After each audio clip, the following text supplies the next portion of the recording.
Danes je bil naš letni koncert, na katerem so se nam pridružili vrhunski glasbeni gostje, Vokalna akademija Ljubljana, iz Ljubljane seveda.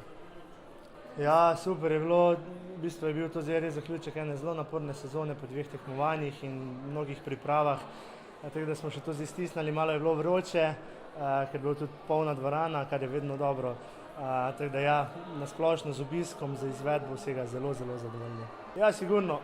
Zdaj, če malo poetično pogledamo, valovanje najdemo vse posod, v fiziki, v naravi, v ljubezni, v življenju, seveda tudi v skladbah. Prav tako pa smo naslov izbrali ravno zaradi Vokalne akademije Ljubljana, ki se kratko imenuje Val, saj letos obhaja tudi njihovo obletnico delovanja in ko so se nam ravno pridružili na našem koncertu, pa smo še njim nekako malo posvetili ta naslov.